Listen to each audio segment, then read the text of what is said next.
Hi everyone, this is the first video in my Maldives trip. Several videos that I'm producing on my trip on the Blue Voyager in the south of Maldives, going from Gan to, I think it's called Kooddoo. I hope I've said that correctly. So just an update. I flew out of Dubai last night on Emirates, got to the airport about 2:30 in the morning. My flight's at 4:40. I'd only had a couple of hours sleep because I had a really crap day at work. I had wanted to leave work, let's say around midday. Well, that didn't happen. I finally got back to the boat just after 5 and then had to shoot some videos, some of the ones you've already seen in my preparation. But anyway, it all worked out well in the end. Dubai airport was pretty empty. Everything went really well. Only criticism, my flight was from gate C6, but the check-in is at Terminal B. So what a walk that was, with a heavy bag of camera gear for a 62-year-old geezer like me. Anyway, I was very fortunate in having a full row of seats allocated to me, so I slept the whole way. So I feel great here. Arrival in Mali was pretty good. Social distancing not in effect.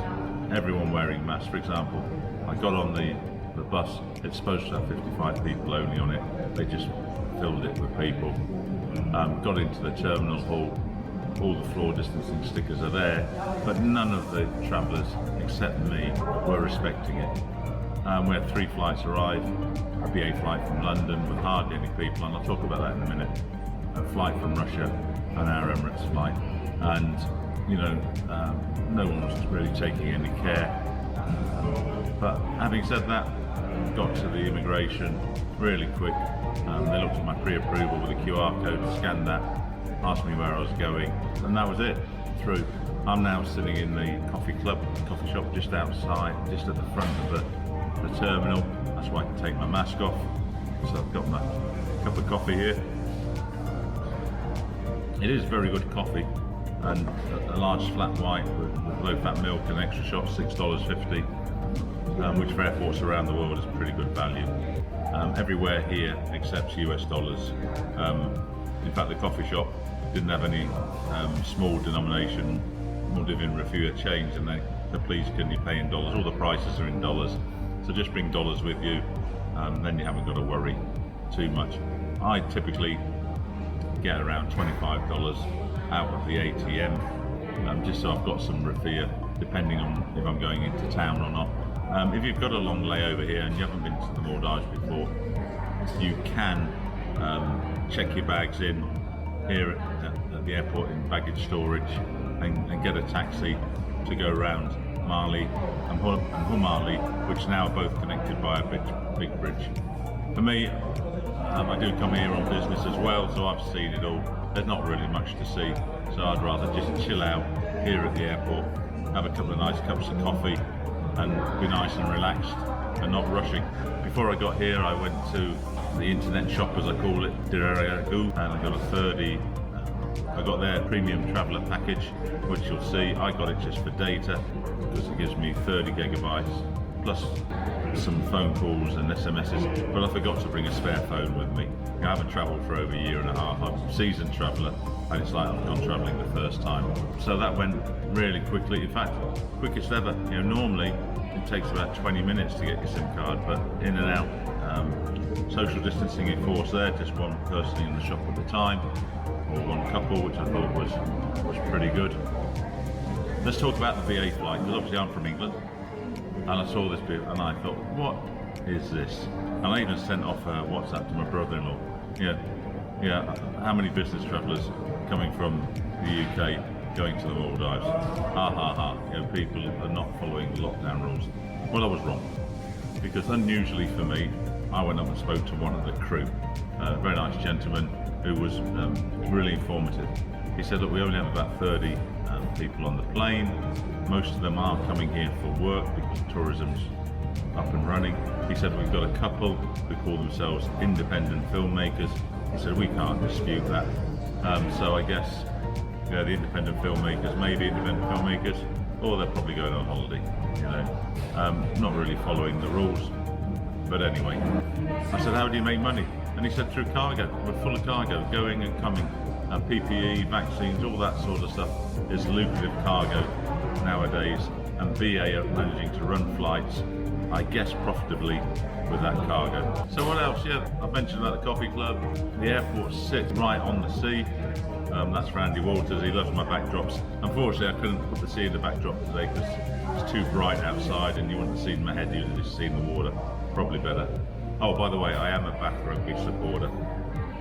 Just one other thing, I was supposed to be met because I've got a transfer flight by Voyages Maldives. Probably my fault. I was so focused on getting the SIM card, I didn't really look for them because I thought there was going to be a big queue. However, they've got a booth here, you'll see it, booth 34. Very nice lady there manning 2 booths. And she said, don't worry, your name's on the list, just sitting at the coffee club and we'll come and collect you when we're ready to take you to your transfer flight. So I landed at 10 o'clock this morning. It's around 11:15 now, so I've got another couple of hours to wait, which is okay. I'll catch up on some emails and stuff. I'll just do a quick walk round and show you what it's like. Yeah, but all in all, pretty good experience on the journey getting here. The Maldivian people I find always are very friendly and very helpful. For example, I've got my bags here. I just left them in the coffee club. I spoke to the lady, she said, yeah, you can leave them there. While I went off to the bathroom, while I went off and met the Voyages Maldives lady. So, yeah, no risk of anyone stealing your stuff here in the airport. We'll have a quick walk around, just show you the harbour and the boats that take you direct to the resorts if you're in a resort close to Maldives. Okay, peeps, as my friend Critter Hunter would say, this is the boat jetty outside the airport where you see all the resort transfer boats come, pick you up and take you direct either to your resort, or if you're going on a Liveaboard based out of Mali, they will come in here and pick you up and take you down to the commercial boat harbour where the Liveaboard boats will be waiting for you. So most of the transfer boats are Golfcraft Boats, a UAE based company which now makes super yachts, but they have a factory here in the Maldives which makes these types of boats very, very popular here. So beautiful weather. It was freezing cold when I left Dubai this morning, hence why I'm wearing my Bath Rugby long sleeve shirt. In the distance there you can see the relatively new bridge. That's the bridge which connects the main island Mali with the airport island for Mali. I think that was built 3-4 years ago, or it definitely came into operation 3-4 years ago. So just over here you see that nice building, that's the airline offices. Just behind that is the domestic terminal. Very short walk, you don't need to get a taxi or anything, you can take your trolley with you and it's a quick walk over there. Obviously I'll be going with Voyages Maldives because I've got a transfer booked through Blue 02, but you don't need that, so don't worry. If you're here for some time, you can see over here the airport hotel or the Mali Island hotel. It can be a little bit pricey, but I have stayed there overnight before when I've got a late night flight in. Yeah, so again, there will be transportation to that, but I've actually walked it before. It's not as far as it looks. In fact, the last time I walked it, I was about 40 meters away and the heavens opened up and I arrived absolutely soaked. Not bad for an airport pickup, is it? Straight onto the blue sea. Right, just a quick update, not good news. 12:30, starting to feel pretty tired again. The representative from Voyages Maldives has just come over and said the flight I've got at 2:10 is not a flight, it's non-existent. Very cagey on about why I wasn't informed earlier. There was an earlier flight which I could have got, I guess, but I wasn't informed. If I'd been informed earlier, I would have gone into town, stayed at the hotel I normally stay at and got a few hours sleep. But no, and it's not about money. I'm not bothered to pay extra. Right, I would have even paid an extra $50 to go on the earlier flight because I understand when you travel to remote destinations, things happen. But in my mind, it's a hiccup. I do call it a customer service failure. The reason for that is, I should have been informed immediately arrive to allow me to make a decision, right? I could have then checked, asked the question, why can't I go on the earlier flight? It would have probably been a cost issue, I guess, or it would have been Blue 02 didn't want to do 2 pickups from Gan Airport to the boat. The representative here has told me there are more people on my flight. What I'm really upset about is the lack of transparency and the lack of honesty, really. You know, I'm not too bothered about paying some extra money, right? I am bothered about being left here in a coffee shop on a hard chair when I'm tired, having flown overnight, and not being informed of my options. And that's why I'm upset, not because of the flight. I mean, the guy from the travel company is really good. He's just delivering a message, poor guy. His words are always trying to help you, but he's not helping, he's just saying the company line, right? To help me would have been to let me know early my flight had been delayed or changed, so I could have decided then, can you get me on the earlier flight even if it costs a bit more, or have the opportunity to go and get four hours or so sleep in Mali. Anyway, it is what it is. That's what travel's all about. Rarely goes to plan when you go into places like as remote as Gan and stuff. So anyway, he's kindly offered to take me over to the domestic terminal. He says the seats are much more comfortable there and it is air conditioned. So the guy is trying his best. Okay, so they brought me over to the domestic terminal. As I said, it would be more comfortable, and they're right. The AC is a little bit better, but it wasn't bad in the coffee club. So I'm up in the second floor restaurant area. Nice benches, nice and comfortable, plenty of space. You can get something to eat. They haven't offered any vouchers or anything. You've got to buy it yourself, which, you know, considering the communication failure, would have been a nice touch. But it's the travel industry, right? Why spend extra money when you don't need to? So yeah, I'm quite comfortable here. I've got about now, I guess, just over a 4.5 hour wait till the flight takes off.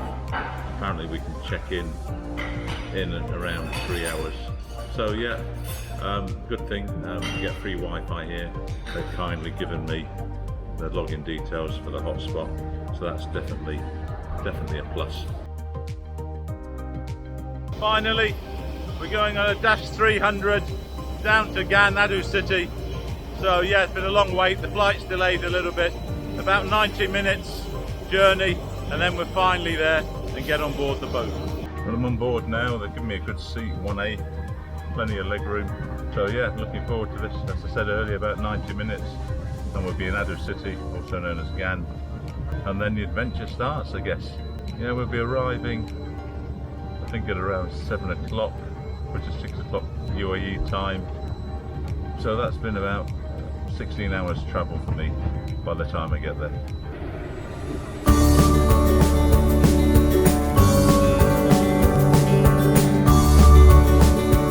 Well, we've just crossed the Equator, we've welcomed into the Southern Hemisphere, and the airline's given us this neat little certificate.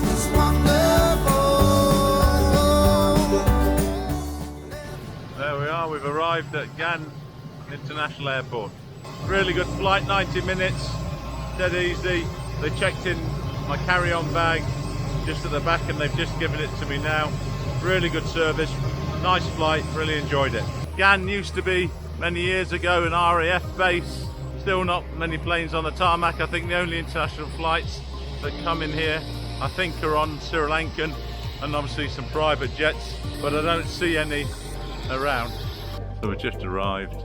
I think there's several divers on the same flight. However, there's no one here from the boat just yet to meet us. So I guess they'll be along momentarily, or at least I hope so.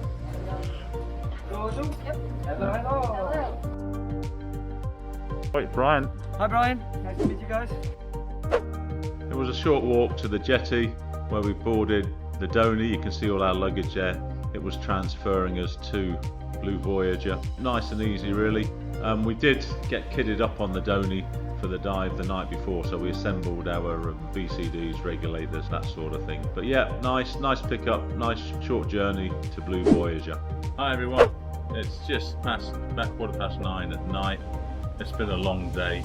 I think we arrived here just after 7:30.